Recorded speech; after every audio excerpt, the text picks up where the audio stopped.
BJ O'Neill here with the Business Coaching Success Podcast. So glad you're here, where I share with you strategies, tools, and tips to be able to grow your business coaching practice to six figures and beyond as a Christian business coach. Let's jump in.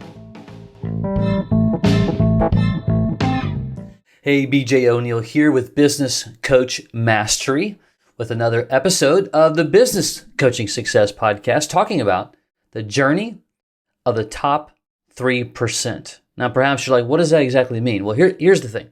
In most in life, just about everything, there is this thing called, the top 3%. And essentially what we're saying is 97% of people, we'll talk about, obviously we're talking about business coaching. Those in the coaching space, 97% of them won't do what's required and aren't willing to do what 3% will. That's the reason why just about in every category of life and business, you always have those who are super succeeding and or overly excel compared to the rest of the pack.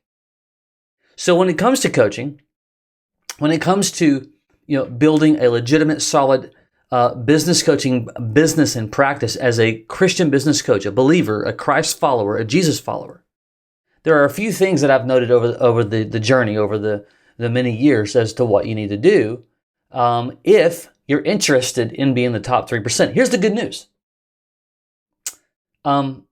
It's not actually that complicated, and it really isn't that much work. Is it effort? Sure it is. Anything that you have of value is going to take effort. However, it's not probably what you think it is. It's actually just some small tweaks here and there and being really good and disciplined with your plans is what we're going to talk about. So there's several different areas that I want to kind of just pour into you and impart to you, I guess, of what I've discovered, what I've learned, not just for myself, but in working with, dozens upon dozens upon dozens of coaches all across the country. Okay, and here you go. The first, as a believer and as someone who is going to work with business owners, helping them to grow their business, both their financials, their team, their leadership abilities, all that. It's not tactical by itself. In other words, you can't just go do that thing. There are some foundational principles that you really have to make sure that you have covered off if you're going to be successful. The first is a healthy mindset that is biblically based. And I'll use this scripture as an example. 2 Corinthians 10:5, you might be familiar with it. And I'm reading directly here. We must stop allowing Satan to deliver us blows of deception and bombard us with lies. We must take captive every thought to make it obedient to Christ. See, the verb tense for to take captive implies a repeated and continuous action. What we're saying is that, look, there's going to be times where it's just not going to go the way you planned. There's going to be times where it doesn't feel as good as you thought it was going to feel. There's going to be times where, it's the obstacles feel overwhelming because it's life. And what that scripture reminds us of, this is Paul talking to us. Paul had one of the most amazing mindsets of anyone. Think about, he wrote all the letters, if not all of them, most of them, while he was where? In prison. When you think about that, and I'm not trying to preach a sermon here, but when you think about that, if I was in prison today, away from my family, my loved ones, my friends, would I have the fortitude and the mindset to want to encourage others? But that's what he's doing. And so he's simply saying, when you have those kinds of thoughts, that you take them captive, you turn them around, and you make them obedient to Christ. So you want to have a healthy mindset, and you have to be diligent every single day to build yourself up in the Word, to build yourself up in prayer, and to condition your mind through the ups and the downs, the successful wins, the days that it's raining on you, where it just feels like it's just nonstop. That kind of rain, and I'm talking about just the challenges of life. But if you've ever been outside and it's rained, and it's just that hard rain, many years ago, actually wasn't that, probably 4 years ago, my son and I were fishing. Big storm came up, and we could not make it to the docks fast enough in time. and it started to come down fast. And it hurt. The raindrops, our speed, and the size and the wind, the size of the drops and the wind, absolutely was just, it felt like little pellets were just drilling us. Life can feel that way. Well, when you have the proper mindset and you've really worked hard, you have a continual desire to equip your mind, you're going to be able to go through all of it at a much better pace. This is, when we talk about the top 3%, this is what they do. They have a plan. They're disciplined to build their mind to become resilient. And that's what you have to do. I don't care all the tactics in the world to get clients, to coach clients, to help them be successful. That stuff's not going to matter more than your ability to be resilient to build. Period. The second thing is, again, foundational principles. You must be really good. And more than just being really good, you must have an appetite, a desire, and a plan on building solid, authentic relationships where you add value. Think about it this way. If you've ever gone to any kind of networking event, and I'm going to give several different practical tips in the next few minutes just to give you great context for you to understand exactly what I'm referring to when I say things like authentic relationships and adding value. If you've ever been to a networking event, you're meeting people, it's always obvious those who don't have a plan and they're just looking for another client, whatever they're selling. And I'm not saying that those people are bad. They're just not thinking because they've yet to find a disciplined action in their life to build solid plans and to understand foundational principles of what they're doing. And it's not always just people who are brand new at something. Some people just never turn the corner. There could be some that maybe just don't care at all. I don't know that to be true, but nevertheless, I don't want that to be you. And so you have to make a decision. If I'm really going to be in the top 3% and I'm going to do things differently than the 97% and separate myself and become the hunted, think about that. If you want to make your journey in a way that you become the hunted, people are looking for you, they're looking to you, they're reaching out to you, then you have to do what the vast majority of the others are not willing to do. So we have to make sure that when we're building authenticity, that we really start with caring for others first, okay? It's the whole line, I might botch this a little bit, but when you help others get what they want, they'll help you get what you want. And it's really, really true, okay? In building authentic relationships and building value, it starts with having an inquiring mind to really understand an individual. And that starts with asking really, really good questions. Now, we have tools at our disposal today. You've got the internet, right? And you've got now ChatGPT. There's no reason in the world why you can't on your own develop 5 to 10 amazing questions that you ask people as you get to know them. That help you get to the root of who someone is. So if someone owns a business, let's say that they own a plumbing company or they're a dentist, and you got to make sure that when you're asking questions that they're not just surface level questions. And I'm not saying that you're going to intrude into their privacy. That's not what I mean. I'm saying that you're not just asking questions for the sake of asking questions. No, the heart behind it is you truly want to get to know them and understand them. Because think about it. How can you ever really help them if you don't know really where they are? Finding out why they do what they do. Like, what's the real root reason as to why they do what they do? Period. And as you're asking those great questions, it moves you into being able to make some decisions on how you can move forward with working with them. Here's a really practical example of someone who builds a non-authentic relationship versus someone who builds a solid relationship that adds value and cares for somebody else. Let's say that part of my lead generation plan is I'm going to connect with several Chamber of Commerces and I'm going to build some relationships with them in the hopes that I can get access to their paying members, that eventually maybe I can serve some of them. They'll pay me to become their coach. That's the kind of the gist of it, right? Well, I gotta develop a relationship with that chamber in order to make that happen. Okay? So phase one or scenario one.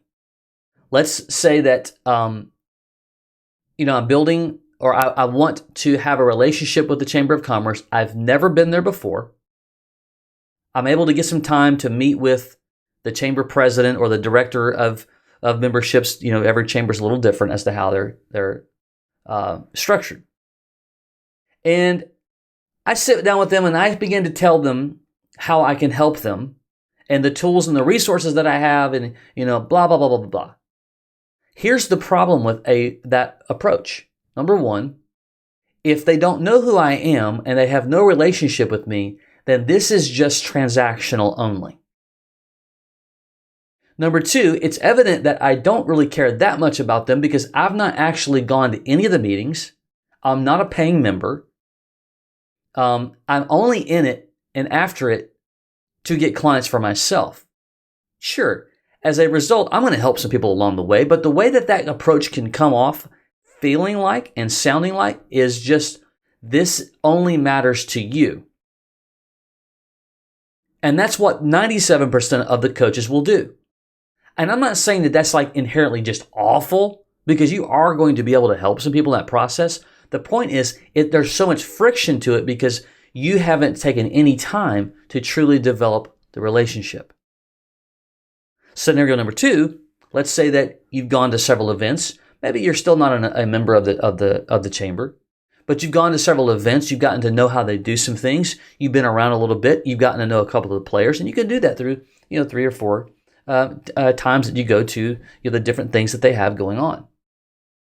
And then when you sit down with them, you're authentic in saying, hey, I'm a strategist, absolutely passionate about helping businesses succeed. Let me ask you a question. What's your biggest pain point and challenge? And are you satisfied with the number of members we have and your retention? Two very important questions that will help you understand their role and what's going on there at the chamber. And then you're following up to say, I may be able to help. Here are a couple of ways, and you can strategize that way. Now, if I'm doing that, I'm also going to become a member of the chamber because that helps them.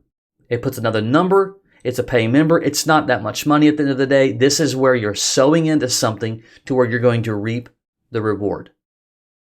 Now, in our community, in our coaching community, our systematic process where we give coaches a done-for-you system, there are tools that we use to engage with someone like this to where they can use to help grow their chamber.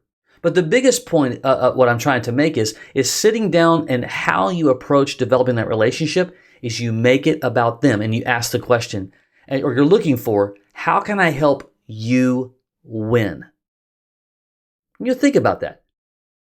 How many times in the last 5 years has someone sat down with you individually and just asked you that question? I'm going to bet it's very little. Well, it's the same way with others. So when you sit down and ask a question like, how can I help you win? That's what puts you into 3%, because 97% will never ask a question like that. They're just not thinking at a deep enough level to be bold enough, to be mature enough, and to be strategic enough to ask that question. And well, here's what's going to happen. After you do that a number of times, you're going to hear very, very similar results. Because at the end of the day, when it comes to business, everyone's trying to get more customers and grow. I know that's a overly simplistic statement, but that is the point. And you're going to hear a lot of the same things, and it's going to prepare you of how to do that really, really well. Obviously, I'm using that as one example.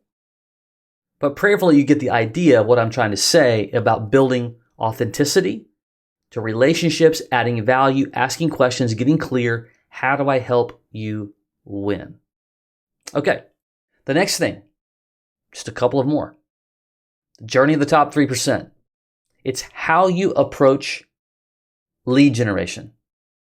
And what we're saying is, where am I going to spend my time?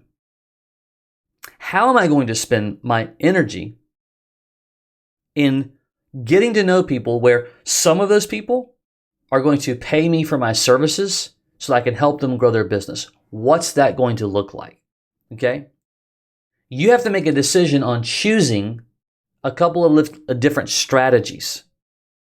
There are essentially three big ones and one natural one, and I'll explain what I mean by that. The three big ones are your networking, just general traditional networking, using events, BNI groups, whatever the case may be, Christian networks and whatnot. Your joint ventures, a chamber of commerce, as I just shared a moment ago, that would be a joint venture style.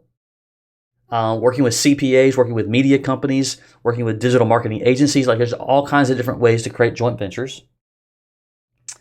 Workshops, we call them live events. Those are the three biggest ones. Like you really don't have to do a whole lot more than those. And then there is the fourth, which is the organic one, the sphere of influence. Regardless of which ones you choose, you must have a solid plan of action. You should never, the top 3% never gets up on any given day and wonders, where am I supposed to spend my time today? And if you're already coaching and you think that way, then you do not have solid plans built. You've got some work to do, which is fine. And so let me give you an example. When it comes to what we call the sphere of influence, here's what the 97%. I don't really know anybody who's a business owner. Okay, a sphere of influence doesn't mean that you know a bunch of business owners automatically. A sphere of influence is, you have neighbors, you have family members, you have a dentist, you have someone who fixes your car, you have, the list goes on and on and on. Guess what? Those people knows people, and those people knows even more peoples. You get it? It's like a layer of an onion, to where that's what truly a sphere of influence looks like. So let's say that I had a really good friend and, I'm getting to know them and I am just extending an opportunity for them to help me in my journey. And I am going to reach out to them. And this is what building we'll call it an authentic relationship kind of looks like. And I'm going to read literally word for word on a document that we use that's working with our sphere of influences in our coaching system and working with those. And this is essentially, let's say that I have a really strong relationship with someone, and it's a good likelihood that they probably know a few business owners that they could introduce me to. All right. This is the kind of things that the top 3% create that the 97% never do. All right. Well, for context, we'll say that the person I'm reaching out to, his name is Jeff. Hey, Jeff, this will be an email, by the way. Hey, Jeff, hope you're having a great week. Hey, listen, I wanted to update you on what God has been doing in my life and the direction He has given me. I've just launched my new business coaching practice called Purpose and Profits Business Growth Coaching, which you can check out here if you would like. Here meaning a link to your website. All right. So number one, we're already giving them exposure of what's going on. Okay. Jeff, our friendship's really important to me, and I really value your perspective. Okay. Now we're inviting them into the process and telling them that we really, value them. Okay. If you have a few minutes to offer any feedback on my bio, and then you give another link to the bio section of your website that I've put together about my role as a business strategist and profit acceleration specialist, I'd love to hear it. I'm passionate about serving the business community. By the way, I have a really cool tool that helps business owners understand the power of their business numbers, where I can help them see how to double their profits in 5 minutes. It's really cool. You can check it out here, and then you give a link to it. Thank you so much for your help. Now, and again, in our system, we use tools like that. So you can see, though, the context. I'm not just asking for their help only. I'm inviting them into the process. I value their opinion, and I do want to hear what they have to say about what I've written, what my website is, and in my bio. But here's the cool thing. I've also extended a small little tool that gives them a small peek into what I'm doing as a strategist, that being what we call a profit simulation tool in our system. Here's the point. Regardless of what system that you have, you must have some kind of structure reach out to your sphere of influence that's not just, hey, listen, would you mind if we got together for coffee Maybe you know some people that we could you could introduce me to. Like literally, so many people sound just like that. Well, that's not exciting. That's not a really solid invitation, right? And then what happens is when you do it right, you meet with that person, and then you are going to ask for some help in getting connected to others that you may be able to help. The bigger point is having a solid plan. That's just an example. When it comes to networking, when it comes to doing workshops, when it comes to your sphere of influence, when it comes to joint ventures, you must have a bona fide plan. Like if you're networking, give an example, then you need to know and plan, I'm going to go to this event on Tuesdays. I'm going to this event on Thursdays. I'm going to have this kind of structure when I go to them. I'm going to follow up with this amount of people when I leave them. I mean, like you have to have a solid plan. What the 97% will do is that number one, they'll go to the event and half the time they're starting to get out of the car and they change their mind. Or they'll go to the event late, meet a couple of people, leave early. Well, networking is not for me. Again, that's the reason why so many will choose that when you choose differently and you're very well planned and strategic, that's the reason why you can do very, very well in this industry. Next, understanding your KPIs, your key performance indication numbers. And I don't want to get too weedy here because I could go on for a long time. It just simply means this.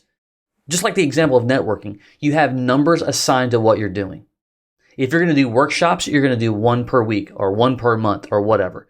If you're going to have 10 in the room, you're going to follow up with this many. Like everything needs to have an indication digit to it of how you're going to follow up. Okay. If you're going to do your sphere of influence, this week I'm going to reach out to 25 people in my network with that email I talked about or a text. Or I'm going to follow up with those that I did. Like you got to have numbers all along the journey so that you should never wonder. You should never wonder. And then you put those KPIs, whatever they're going to be, you put those KPIs, you can Google this kind of stuff where you can see them all the time. I have my own KPIs. They're in this laminated. If you're just listening on audio, you can hear that. That's a hard laminated sheet that I have mine in, and I have them on my desk at all times. I put them in my briefcase. Everywhere I go, I have my KPIs. I know my business and I know the activity that I need to do in order to be in the top 3%. Okay? The last is being solid in community engagement and leadership. You should want to be on boards. You should be involved in your church. And I'm not saying that you're doing that to just build your business. I'm simply saying that when you're active and you're present, and there's what's the word I'm looking for? You are. I'm going to use the word visual. My mind's drawing a blank, but people see you in the community is the point. They hear from you. They know you're around. You have a heartbeat and a voice. You're leading some things. You're able to shake hands, get to know people. It will change things. Now, if you're coaching online only or not doing things at a local level, that's a little different. But nevertheless, the vast majority of people do coach in their local markets, so that will apply to you. But the bigger point is that you are stepping up and leading and guiding. Everything from even like your HOA. Maybe you're on the board of your HOA, or you volunteer with your HOA, or you volunteer at your church, or regardless, is that you're involved in your community, both just what matters to you personally, but even more when you can get involved, especially if you're involved at a business level on boards, volunteerisms, the chambers of commerces, the BNI groups, like those things. Again, it's got to connect back to what you're doing ultimately. But when people see you visually in the community, it changes so much. So just the things that I've shared with you today, if you do them, and if you're consistent, and if you're serious, and I don't typically love hyperbole, but it can change the game for you. Having a strong biblical mindset, building strong relationships and adding value, having a solid lead gen plan and how you approach your entire process, having KPIs, understanding your KPIs and living and dying by your KPIs, and being engaged with the community in some way or another that gives you visibility. That was the word I was looking for, visibility. I hope this has meant something to you. I hope this has added value to you. If you're considering coaching, I hope that you're getting the sense that it does not take that much effort. And here's the thing.